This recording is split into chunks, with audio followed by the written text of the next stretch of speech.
I have 2 graduate degrees, one in education and one in public health. I started a food justice nonprofit in New York City in 2016 that is still active and sustainable today. I launched a business, and within 1 year, I was successful enough to leave my full-time job. I am an international traveler and public speaker. And I am a proud, disabled Latina woman. Are you thinking, but you don't look disabled? The easiest way to explain it is that I'm hard of hearing and wear hearing aids. I'm also blind. This might surprise you. Let me help everyone out here. Make sure I look more like the world's idea of blindness.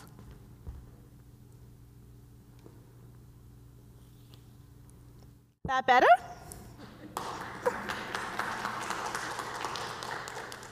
This is what blindness looks like, right?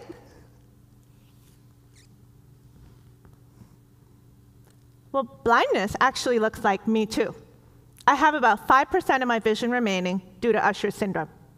I see the world through a little box like this. While I still have some usable vision, I also benefit from using a white cane. 7 years ago, I interviewed for a job in Midtown New York City. Come with me through this experience so that you can understand what it was like.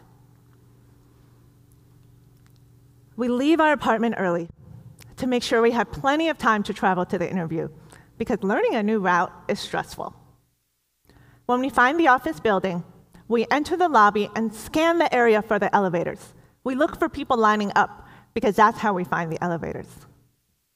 When an elevator arrives, we let others enter first, because we don't want to bump into anybody by accident, because we don't have peripheral vision and can't see to the sides. When we arrive to the 5th floor, we find the office door. It's not open. We scan around the door for a button or doorbell. There it is. We push the button and cautiously walk inside. To the right is a reception desk. We walk slowly towards the desk. Whoosh! Somebody just walked right in front of us in the hallway. We didn't see them. Bumping into them would have really thrown us off. After signing in, we sit down in the waiting area.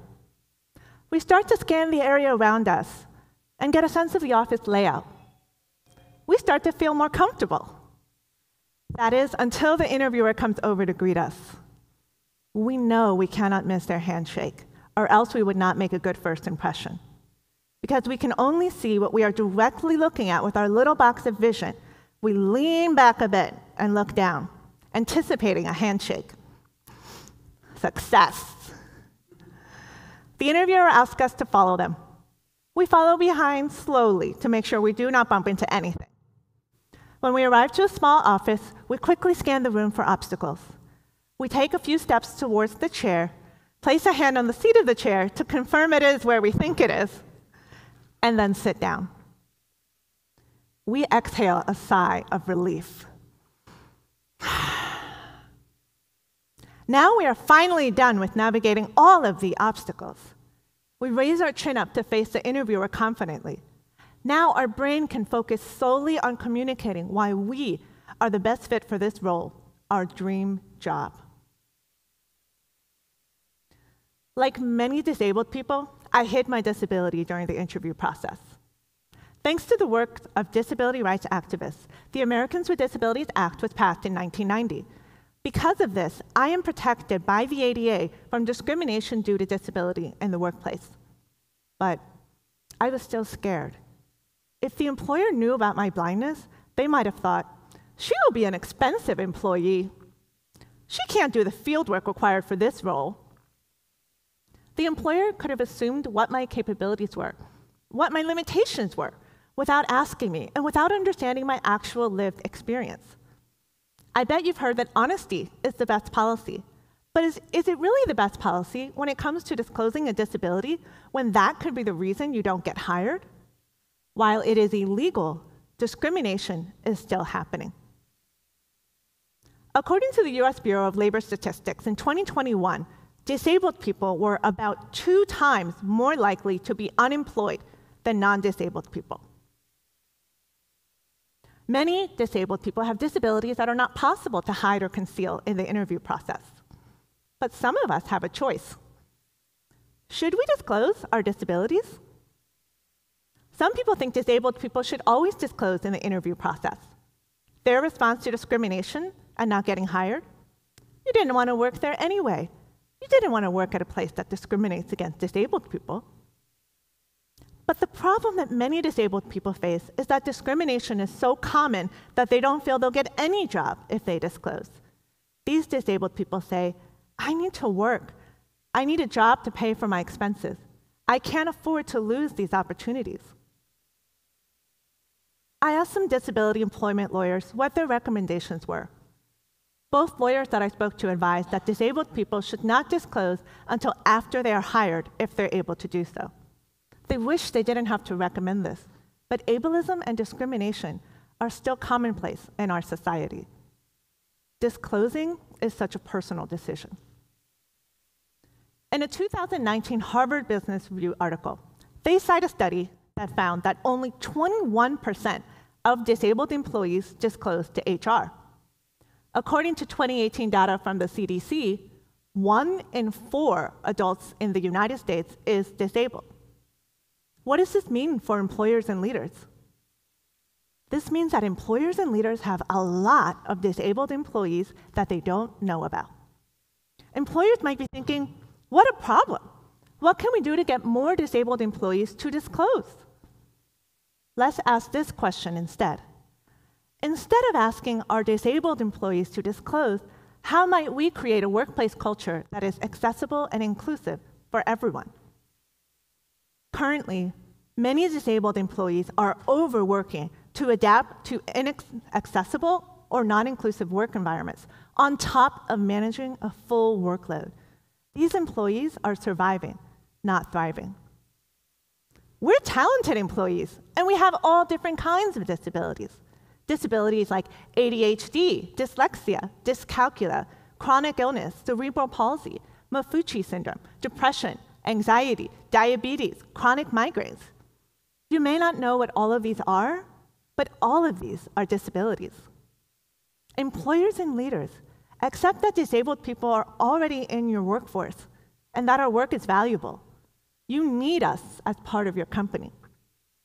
Disabled people are innovative. We're problem solvers because we live in a world that's not designed for us. Disability inclusion is not charity or compliance. It is a competitive advantage. We need our workplaces to be inclusive and accessible for everyone. From the beginning, make accessibility built in within your organization. This will make your workplace better for everyone. Then disabled employees won't have to ask for everything they need or adapt on their own because you will have already adopted best practices for accessibility. There are many free and simple best practices for inclusion you could be building into your culture that will help everyone. One example is closed captions. Many people benefit from captions. I benefit from captions as a hard of hearing person. People with ADHD benefit from captions to help better understand information. People with auditory processing disorders, English language learners, or anyone who's a bit tired or distracted can benefit from having information presented in more than one way. Just sending out meeting agendas in advance is another inclusive best practice. Receiving a meeting invitation without an agenda can cause anxiety or panic. Meeting agendas help the deaf and hard of hearing follow the conversation more easily. Meeting agendas help introverted employees prepare their thoughts ahead of time. And they help anyone who benefits from having more time to process information. Sending out meeting notes or a summary after a meeting has concluded is another inclusive best practice.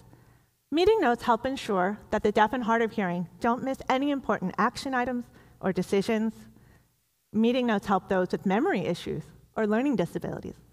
And they help any busy person who can't find their notes. In an inclusive and accessible work environment, disability disclosure becomes less necessary. Knowing why someone needs a certain kind of support is not as important as actually providing that support. Let's all recognize that disability is just a part of the natural diversity of humankind. It is common, it is normal, and as we age, it is a part of life. Disabled people do not exist in some other part of society. We may not look like what you think disability looks like. We're right next to you. We're in front of you. We're on stage giving TEDx talks.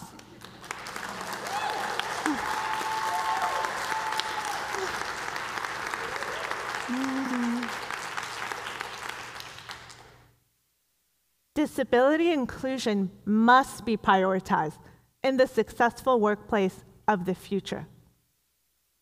When we're all included, we create a better world for everyone.